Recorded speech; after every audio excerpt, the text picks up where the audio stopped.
Okay, my friends, I'm Professor D. Chitravedi. I'm going to take your second lecture. Second lecture is regarding the uniqueness theorems and boundary conditions. Before we start the new lecture, we will slightly revise what you have studied in the previous lecture. In a previous lecture, you have studied regarding the electric field, electric potential, the difference between electrostatic and electrodynamics. Also, you have studied the Poisson's equations and Laplace equation. The Poisson's equation is this: del square V is equal to minus rho upon epsilon 0. In a region when there is no charge, then rho is going to be 0 and Poisson's equation is going to be converted into Laplace equation, that is del square V is equal to 0.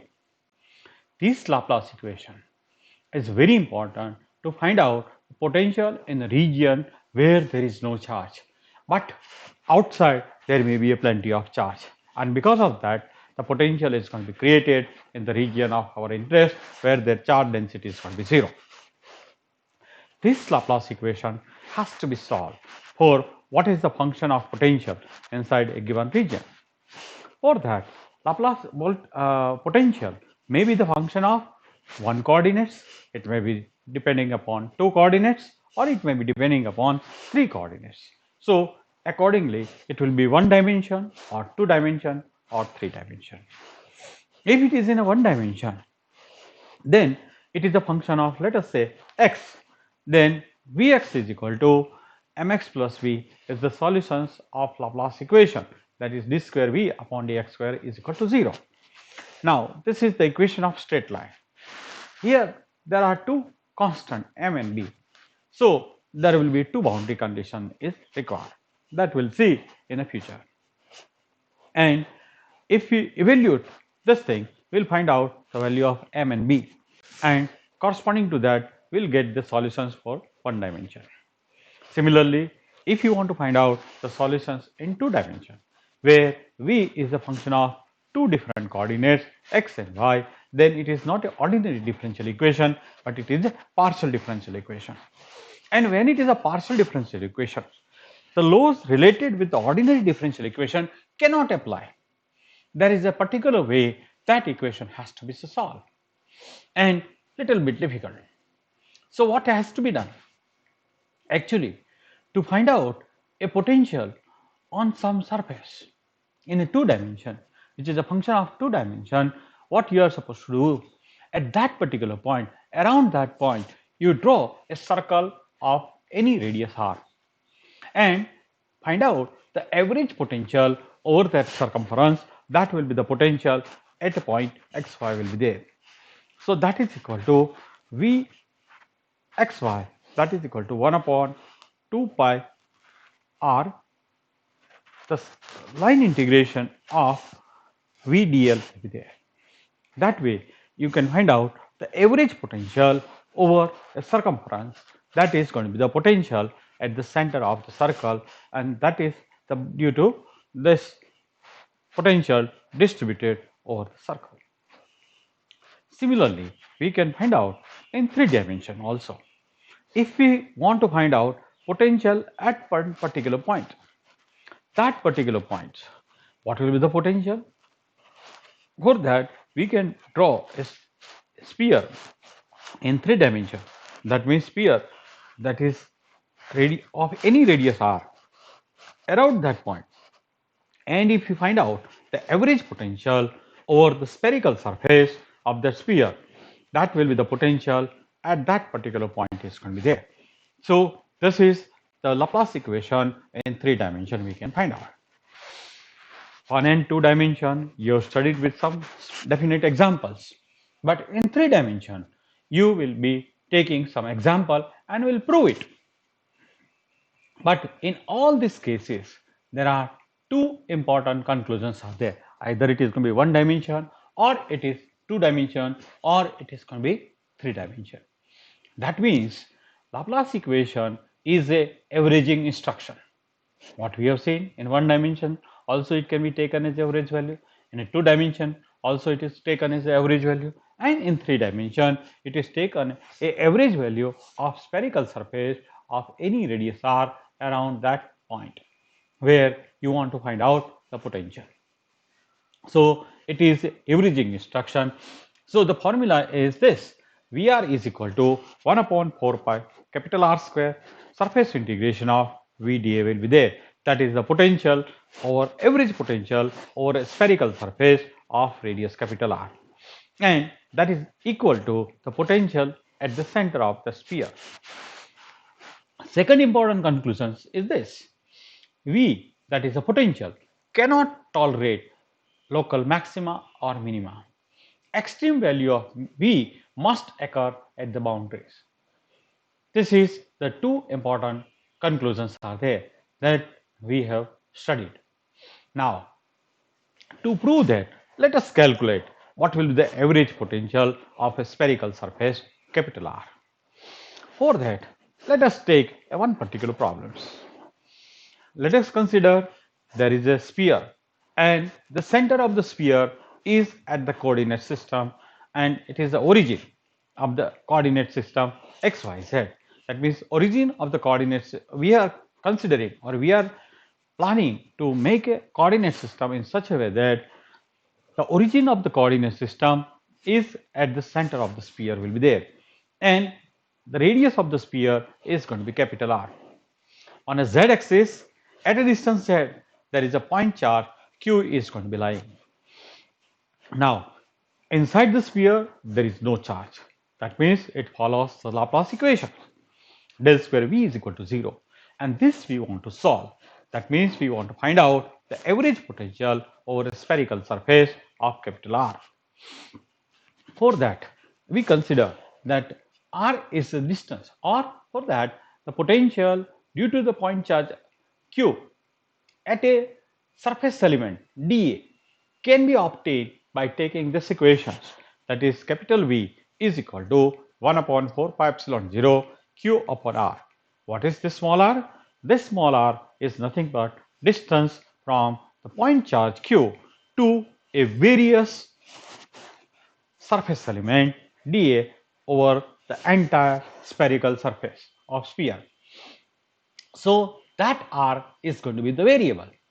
So this we can substitute into the integration, and 1 upon that small r is going to be the variable terms.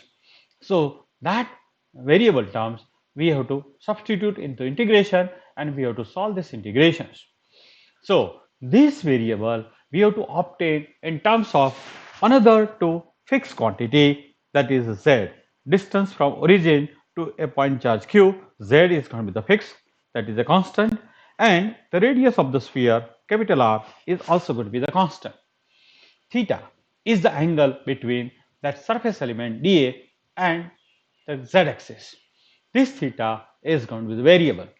So using the triangular rules, we can say that r square is equal to z square plus capital R square minus 2z capital R cos theta will be there. That means the value of 1 upon r is under root of this quantity will be there. That can be substituted into V average value, that is 1 upon 4 pi capital R square q upon 4 pi epsilon 0. 1 upon r is substituted in this integration like this: z square plus r square minus 2z r cos theta raised to minus 1 half, and r square sin theta d theta d phi. This is in terms of r theta, or you can say that spherical coordinate system. We are going to evaluate this integration so that integration is going to be easier. Now, q upon 4 pi epsilon 0, that is a constant. 1 upon 4 pi r square is there, and this integration we want to find out. 1 upon r square is going to be cancelled here with this r square, because this is converted instead of dx dy, it is going to be r square sin theta d theta d phi and spherical coordinate system. So this r square is going to be cancelled with this r square, and now here in this integrations this cos is depending upon theta only, does not depend upon phi. So integration of d phi is going to be 2 pi. So that will be cancelled with this 2 pi, remains 2 will be there. So q upon 4 pi epsilon 0, 1 upon 2, and this integrations is nothing but x raised to minus 1 half plus 1 upon the integration of this, that is going to be this. So under root z square plus r square minus 2 zr cos theta, and this theta is varying from 0 to pi. Once you put the theta is equal to upper limit pi, and from that you subtract the theta is equal to 0 lower limit, and from that you will get that cos pi is going to be minus 1. If the cos pi is going to be minus 1, what will be this bracket? Z square plus r square minus 2zr minus 1. So that is going to be plus 2zr will be there. So a square plus b square plus 2ab, that is going to be the equation, and if you take a square root of that one, you will find out z plus r will be there, and when you take theta is equal to 0, it is going to be plus 1, and hence it is going to be z minus 1 r will be there. So finally you are getting the equation is going to be 1 upon 4 pi epsilon 0 q upon z. What is this? This is also the same thing. If you see the previously figure, in this figure, because of this charge, what will the potential at this center? Because of this point charge, potential at the center is equal to 1 upon 4 pi epsilon 0 q upon the distance from q to a point where you want to calculate the potential, that is equal to z. So 1 upon 4 pi epsilon 0 q upon z will be the potential.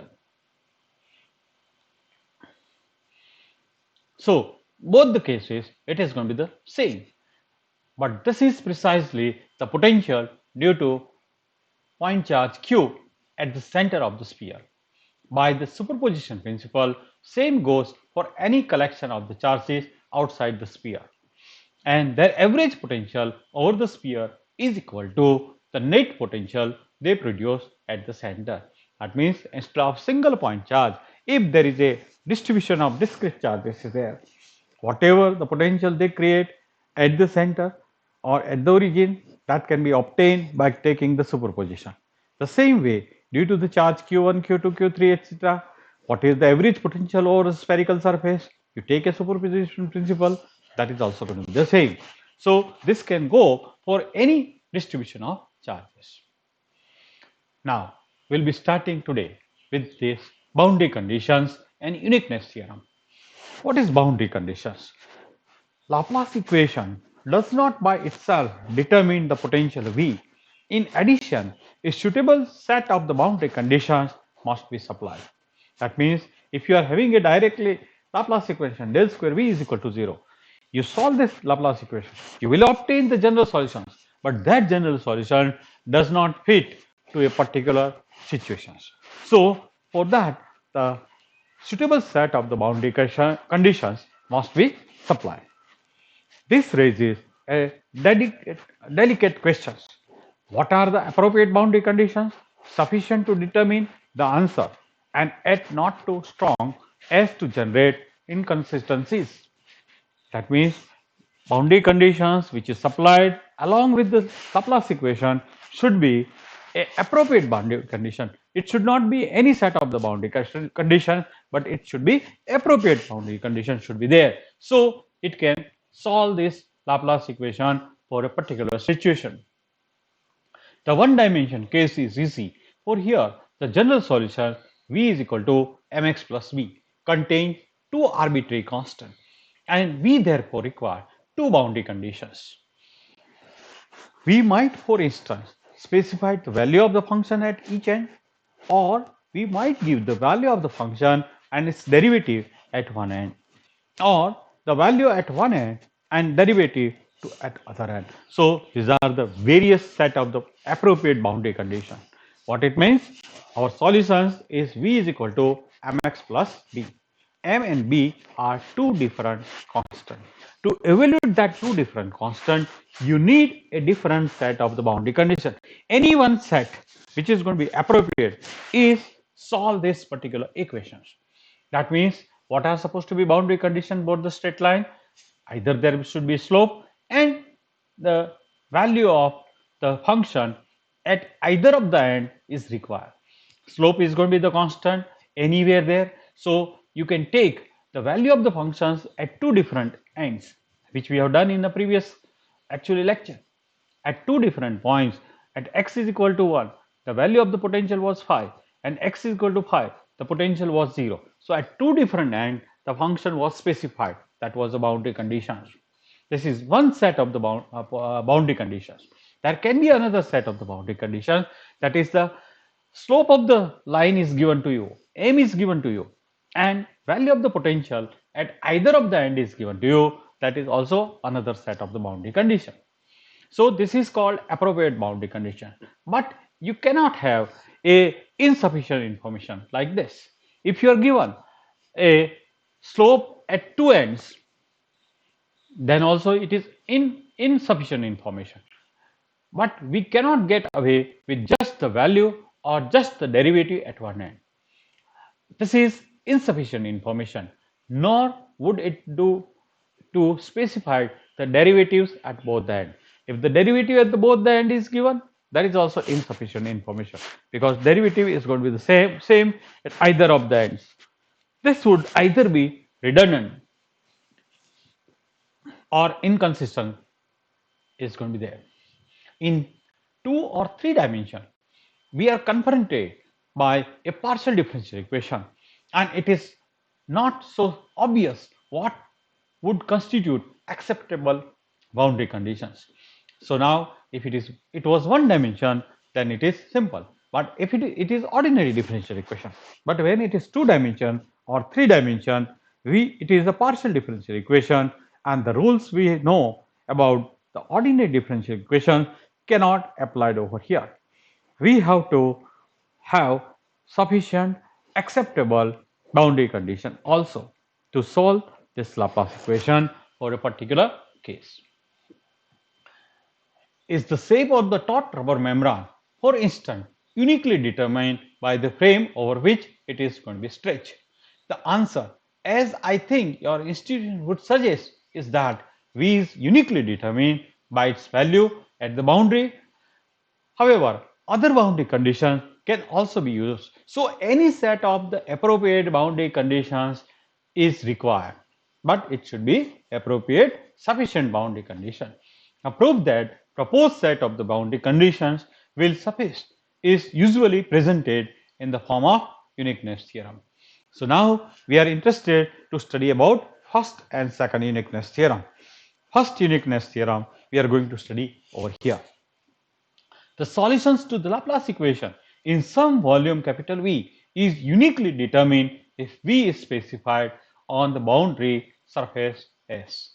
So if we consider that there is a volume which is going to be enclosed by some Gaussian surface, that means that surface is completely encircling the volume of this region where you want to find out the potential, then the value of the potential should be given, or it should be specified on the boundary surface S. Then whatever solutions you are going to find out inside that volume, that must be the unique solution for the potential. There can be only one and one solutions for that potential. There cannot have two different solutions. That is the meaning of uniqueness theorem. The solutions to the Laplace equation in some volume V is uniquely determined if capital V is specified on the boundary surface S. Now let us find out the proof of this one. Let us take a proof. In figure 3.5, that is the next figure, I have drawn such a region and its boundary. There could also be island inside, so long as V is given on all their surfaces, also the outer surfaces. Boundary could be at the infinity, where V is ordinary taken to be 0. We can consider there is a volume which is going to be there, where we want to find out the potential V is a function of x, y, z. This volume is going to be encircled by this surface, and the potential must be specified on this surface. Then we can find out a unique solution for the potential inside the region of interest. Suppose to find out, let us consider to prove this thing, let us consider there may be two different solutions. We start with this. We will start with that okay, there may be a two different solutions for the potential in a given region. But if we prove that the two different solutions V1 and V2 are going to be equal, or V1 minus V2 is going to be 0, then our purpose is going to be solved. That means there cannot be two different solutions, but there can be only unique solutions is going to be exist. And for that, if we let us start with this thing. Okay, then let us consider there are two different solutions, V1 and V2. Both obeys Laplace equations. That means del square V1 is equal to 0 and del square V2 is equal to 0. Both of which assume the specified value on the surface. That means they can satisfy the same boundary conditions over the same surface.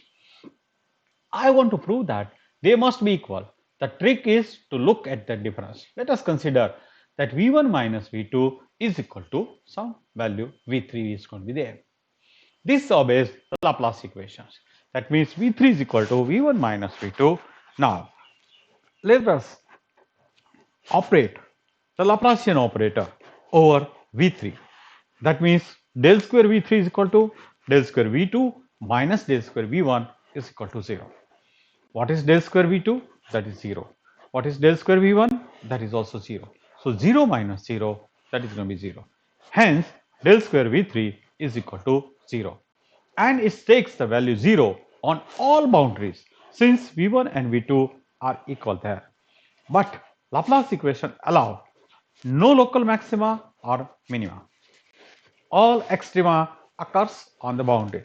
So the maximum and minimum of V3 are both 0. Therefore, V3 must be 0 everywhere, and that condition shows that even inside this volume also V1 minus V2, that is V3 is equal to 0, and hence V1 is equal to V2. So there cannot be two different solutions V1 and V2. There can be only one and one solutions, that is going to be either V1 or V2. The uniqueness theorem is a license to your imagination. It doesn't matter how you could come by your solutions. If it satisfies the Laplace equation and B, it has a correct value on the potential on the boundary, then it must be right. So this Laplace theorem is a license to your imagination. It means that you don't bother that how you have obtained the solutions for the potential V inside the region of the interest. But if you obtain that solutions, if it satisfies the Laplace equation and it has the specified value of the potential on the surfaces, then that solution must be right. That is the actually advantage of uniqueness theorem. You shall see the power of this argument when we'll come to the method of images. In method of images, we are going to find out the solutions of the potential by taking a mirror image of the problems or by imagination, whatever way you get the solutions. But if that solution satisfies the Laplace equation and it has correct value of the potential on the boundaries, then that solution must be right.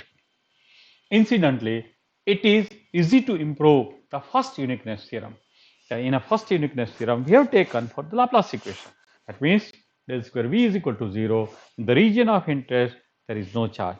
But this theorem we can extend for the Poisson's theorem also, Poisson's equation also, where there may be a charge in a given region.